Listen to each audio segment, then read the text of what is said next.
Hotep, Black Power, giving honor to the Creator, giving honor to the ancestors, also giving honor to my sister, Chief of Staff Brother Harris Abdul of the Street Law Soldiers, my father, my in-laws, and all of our ancestors, all of our great and powerful ancestors, as well as the subscribers, my subscribers, and all the brothers and sisters out there who are standing up for our liberation and salvation across the black nation. Today I want to talk to y'all about, and I know y'all already heard about this Florida shooting that took place in Broward County at some high school, where a gunman by the name of Nicholas Cruz, who 19 years old, went on this shooting rampage. I think he shot and killed 17 and wounded many others, based on what CNN and all the other networks were saying, because you know they give you different numbers. And you know, I'm always sensitive to the loss of life, regardless who it is, especially when it's children and young adults. However, I want to focus on this Nicholas Cruz, you know, and the fucking media. Because before this boy was even apprehended, he wasn't even at the police station. Already the media started to feed the public this mental health bullshit. And I knew this shit was going to happen. I knew you motherfucking crackers was going to do that. Because number one, you know Florida got the death penalty. Number one. And y'all not going to kill a white motherfucker unless he kills another white motherfucker whose bloodline is closer to the so-called royal family in London. Example, if Nicholas Cruz had shot Brad Pitt, that would have been an automatic death penalty because of his relations to Obama and to the Bushes and to the Kerrys, which it goes all the way over cross seas to that old wrinkled, decrepit, wrinkled ass, pamper wearing motherfucking queen over there. Because she's not no queen to me. You know, the queen, I see the queens every day. I sleep with a motherfucking queen. So, you know, I don't know who the fuck they talking about. Some old wrinkled ass driving Miss Daisy, hook nose, poodle face, you know, bulldog skin around the neck head, bitch. But, anyway, they did that mental health shit. You know, he's had some mental problems. He's had some psychological problems. He was expelled from school. And see, this is how, you know, now let me backtrack a little bit. If it's not another motherfucking drill / hoax like they did at Sandy Hook in Orlando in Texas, these fucking drills, if this shit was for real, you know, that's it. He's had some psychological problems. He was disturbed. He was expelled from school and all this bullshit. You know, whether it's true or not, you crackers are famous for that. And then you isolate when you motherfuckers do shit like that. You know, but let that have been a 19-year-old black young man, black kid. The first, Trump would have got on TV talking this thug animal type shit. You know, these monsters, you know, these gangbangers, you know, these animals, these thugs, and, you know, they would have already have had the electric chair plugged up before this boy would have probably got over to the station to get processed. You know, and so this is what's going to happen for this cracker. This little cracker, he'll do some time and sit over there, you know, in the penitentiary while when everyone thinks this shit is blown over, they'll send a lifetime representative over there to sign his rights over to do a movie deal and the book deal. So Publishers Clearinghouse, they will make a killing off the book. And Lifetime will make a killing off the movie. While this cracker sits in the penitentiary a millionaire for killing or supposedly killing 17 children. And see what they do, they count. If it's no children of any prominent or political families, or the families are not don't have any political ties or not don't have a strong influence in the community, you know, it's not going to be a lot of noise made. And so that's how this shit goes. This is how this shit goes. And this is what they do. You know, I was at the store earlier and a woman came in there, you know, it don't make no sense that happened in Florida and all this. You know, and they say the boy got problems and this and that. Oh, and I had to, you know, because she was indirectly talking to me. And then when she looked at me to get my attention to see what my response was going to be, you know, I had to lay into her ass, you know, and told her the same thing I'm telling y'all. If it had been a black kid, you know, they would have been calling him all types of animals, thugs, and monsters, and gangbangers, you know, and he come from a single parent home. He's always been a problem. You know, then they would have coerced the mother to say, you know, yeah, he's been a problem. You know, I've been trying to talk to him. We've been working with him.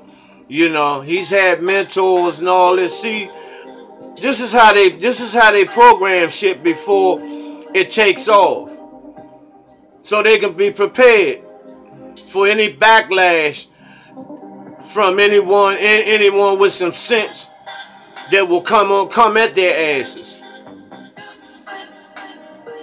You know, so, you know, that's just some bullshit if it's not. Now, beware.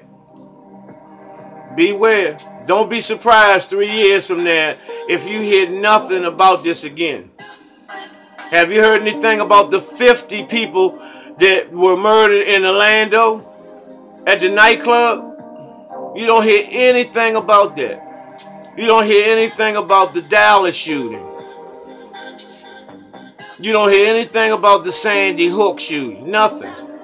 Nothing. Because those were drills. Those were drills.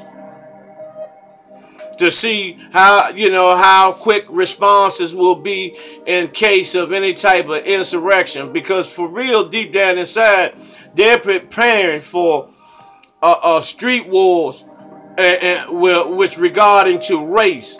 That's what they're preparing for. How quick they can get those white children out of school and get them home safely. How quick will, you know, SWAT will be there to get the children home and get all these motherfucking crackers out these government buildings to safety. You know, because the niggas are coming. The Temptations made a record called Run Charlie Run back in the 70s. It's called, the lyrics of Run Charlie Run, the niggas are coming. The niggas are coming. But nevertheless, this is the shit that they do. This is the shit that they do. You know, and I want to talk about these Tuskegee Airmen. You know, give me a second.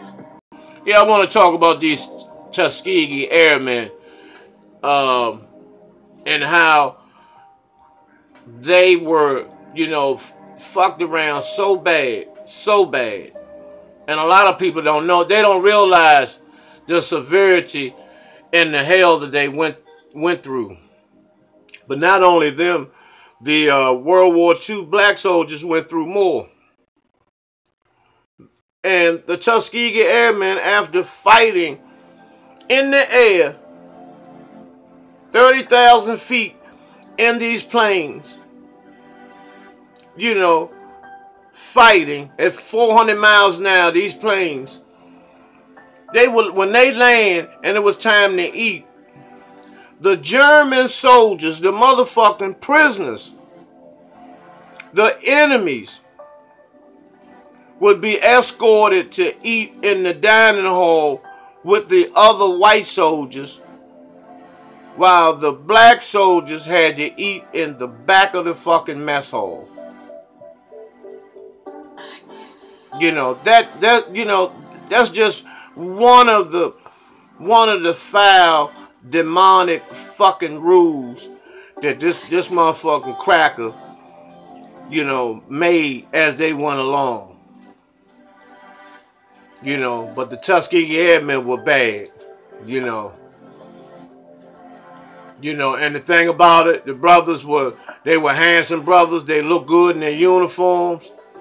And, you know, and they made movies about them, but they, you know, really couldn't, you know, to me, you know, a lot of times they don't really get down and be gut level and tell the whole truth, you know.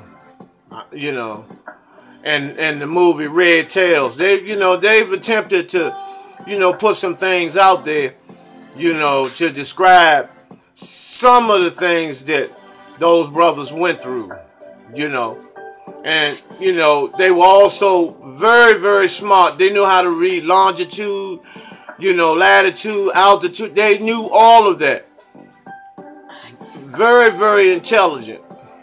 You know, and they had to score twice as high as the dumbass cave boys.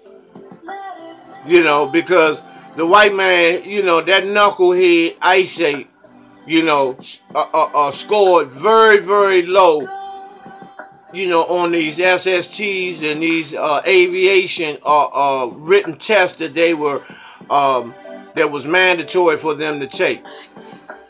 But our brothers, you know, took it in stride, studied hard, partied less, you know, and they were great achievers.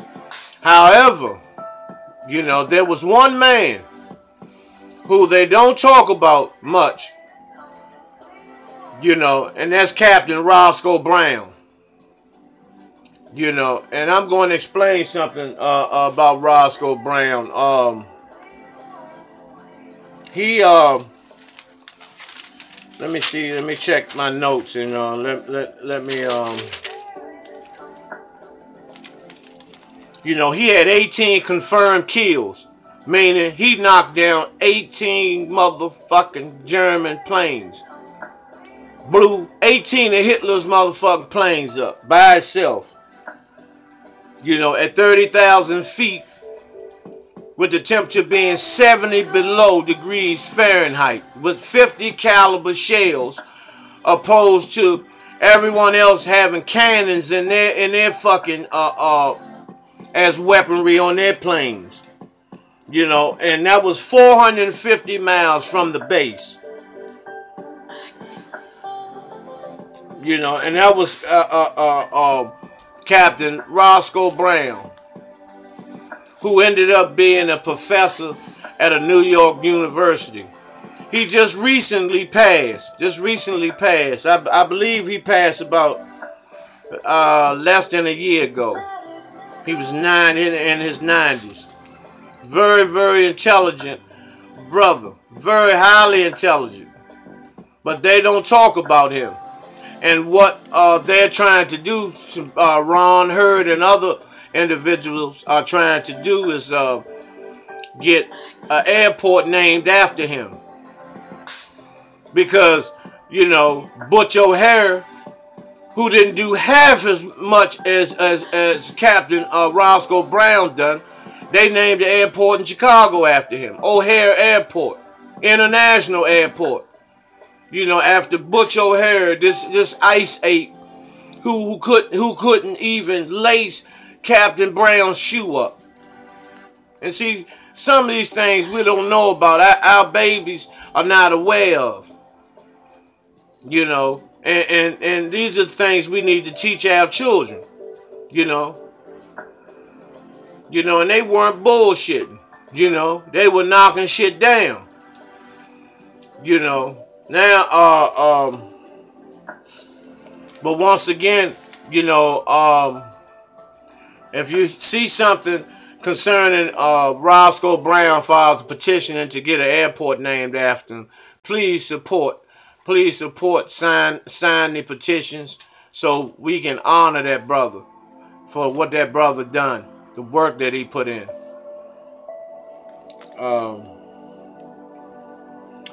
Let's talk about Jaleel Montequeen.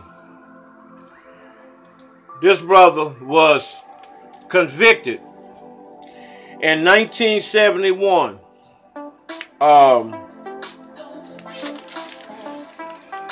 1971, I think it was in May of 1971. He was convicted along with Herman Bell and Albert Nell Washington for the murder of 2 New York police officers. This was in 1971, and he's still locked up today. He's been incarcerated for 47 years. You know, and Mayor Bloomberg in New York refuses to grant this brother parole. But you know, Bloomberg is a homosexual and racist. You know, at the gay parade, him, Giuliani, and all them put on dresses and march down Fifth Avenue, switching. And but he's also a racist. You know, but Jaleel Montequeen, he powerful brother. You know, former member of the Black Panther Party, original Panthers, also the Black Liberation Army. You know, and he was also convicted of the attempted murder of a San Francisco police officer, which he pled no contest to. And I think he was granted, I'm not sure what the outcome of that charge was, but he does have 47 years credit time served for it. You know. And so we need to get these brothers home. You know, along with Montequeen, Herman Bell. He's been incarcerated for 47 years for the same crime, and they've been tortured while incarcerated. You know, gone through over 3,000 cavity searches. You know, constantly put in solitary confinement. Every time something broke out, they were blamed for it. You know, they separated those brothers, put them in different prisons, you know, and tried to make it extremely uncomfortable for those brothers. And, you know, my thing is, it's bad enough you doing time. And then, you know, these crackers want to sit, you know, and torment you, these racist motherfucking crackers. You know, so I understand, you know, the shit that went on, you know, as far as, you know, the retaliation and the uprising that our people used to have and still need it today. You know, we only had that same energy and spirit in our brothers and sisters today, we'd be better off. You know, and this was as a result in retaliation for the murder of George Jackson in San Quentin in August of 70. And which what's the Stephen Bingham, who's a white guy, and he was George Jackson's lawyer. He was accused of bringing the 9mm pistol into San Quentin, in which George Jackson used for his escape, his attempted escape before he was murdered. You know, and Bingham went into hiding, he went into exile, and then in 1984 he was cleared of all charges. You know, and You know, this is how our brothers and sisters used to respond to atrocities that took place in the black community by white supremacy. This is how they used to respond. No ifs, ands, or buts. You know, they went at every motherfucker that was the opposition. Any opposition had to deal with our people. But it's not like that today. Because you got half of our people that will side with the opposition. How can you do that? Let me give you an example. How can you see a black man being lynched and hung and another black man standing there with the white man taking a picture saying that the brother deserved it? The nigga saying that the brother deserved it. This is where we at today. This is the mindset. This is the mindset of our people right now. You know. And in 2000, also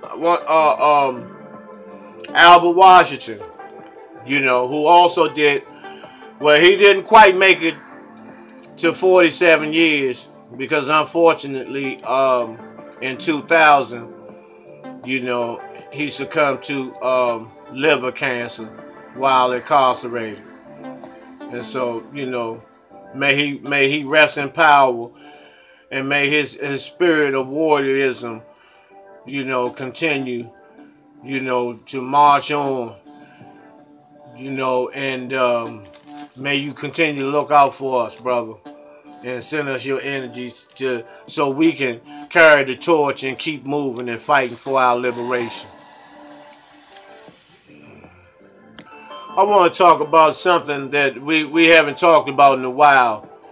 You know, it's called the hatred of melanin. You know, our hatred of melanin, our self-hatred of melanin. You know, Sammy Sosa. You know, he actually went from being a black Cuban to a cracker.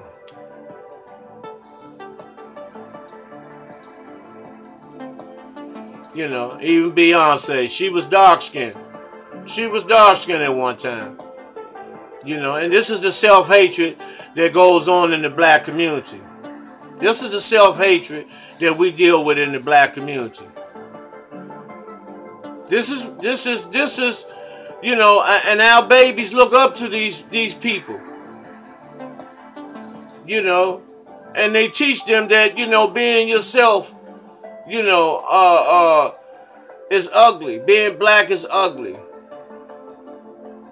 Having black hair, having your natural hair is ugly.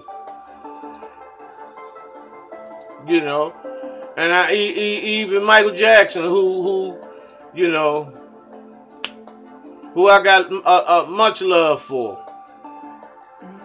You know, the Jamaican rapper vibes. You know. It's a lot of self-hatred. You know, look at this shit, man.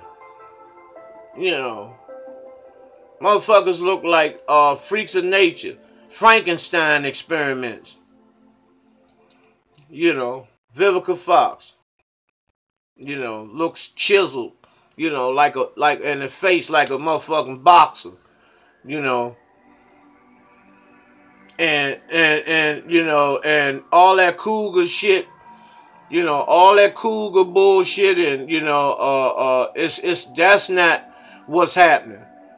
That's just a sign of hating to age gracefully. Same way with Gladys Knight, who looks like a street cat. You know, looks like an alley cat in the face now. You know, and it's sad, you know, because white supremacy has, you know, contaminated your thought process, you know, to make you view yourself as being ugly, and you know, and it's not like that. Vivica Fox, you were beautiful, and set it off, you know, you was a female heartthrob. you know, Tyra Banks, you know, it's a hell of a difference, you know, and you know, you became an opportunist when you saw that one-eyed bitch, John Singleton, who's a Tom and motherfucking nigga, you know, who I used to have a lot of respect for, you know, but that spring watermelon head, one-eyed motherfucking punk, you know,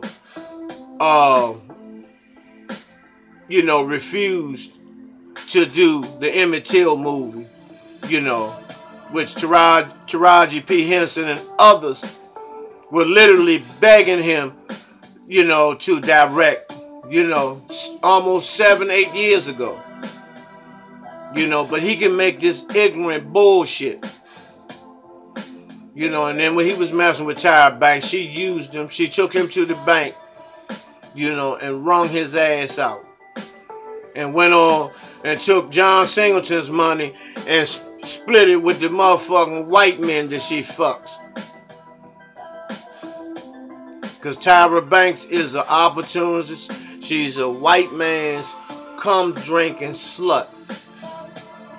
And I'm calling it like I see it. You know, Gabby Sidible. You know,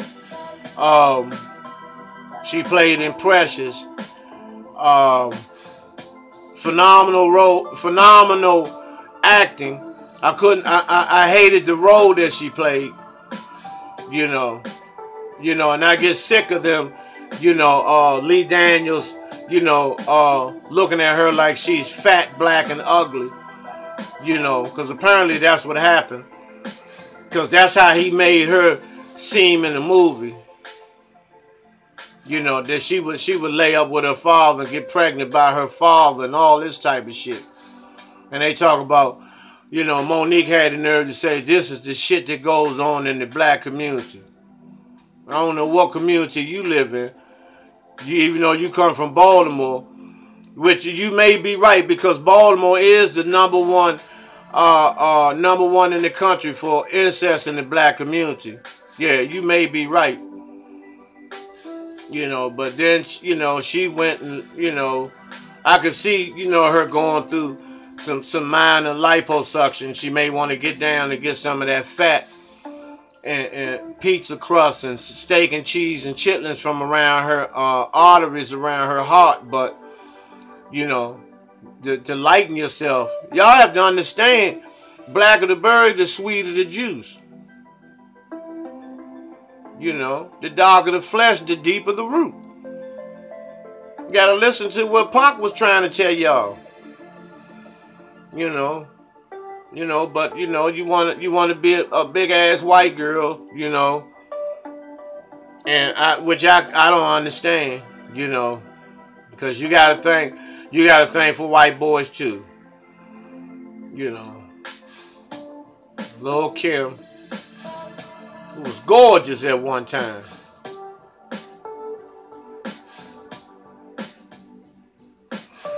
You know, Rihanna. You know, it's just, you know, I'm going through this stuff fast because I don't want to spend a lot of time on it because, you know, it's, you know, Iman, you know, she came from Ethiopia, and I think in the late 70s, mid 70s, you know, and, you know, she has an overwhelming thirst for white men too. You know, she didn't see herself as being beautiful, you know, from Ethiopia. You know, being heavily melanated with the sunburnt skin, you know, from the 33rd parallel, from the equator, having that, you know, having that pure sunlight.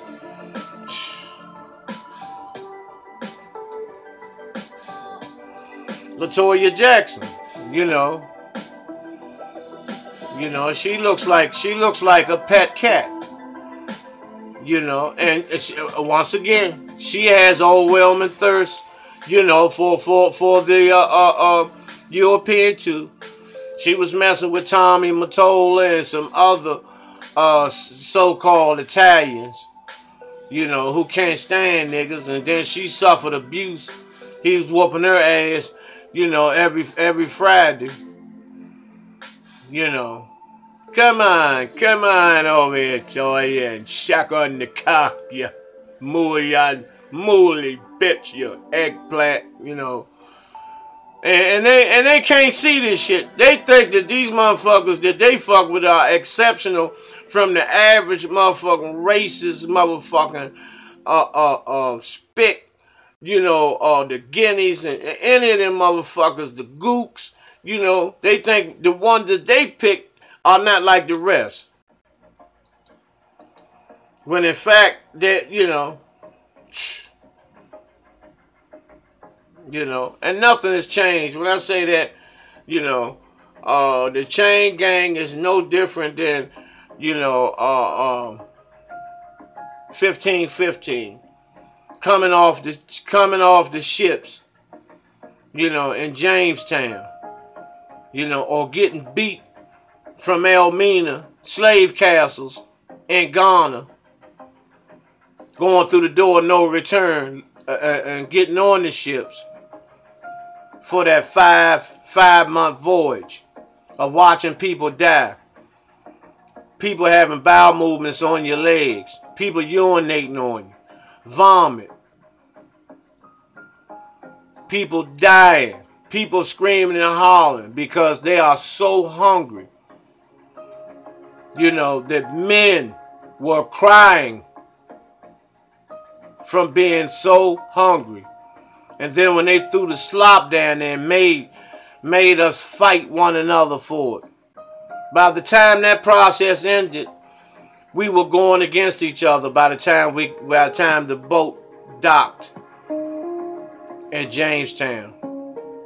We were going against each other. We had become so selfish based on that the way that we were treated. So, you know, let's have a clear understanding on what we need to do. You know, very important. Very important. And I'll be getting back with you all soon. Until then, you know, Hotep, Black Power.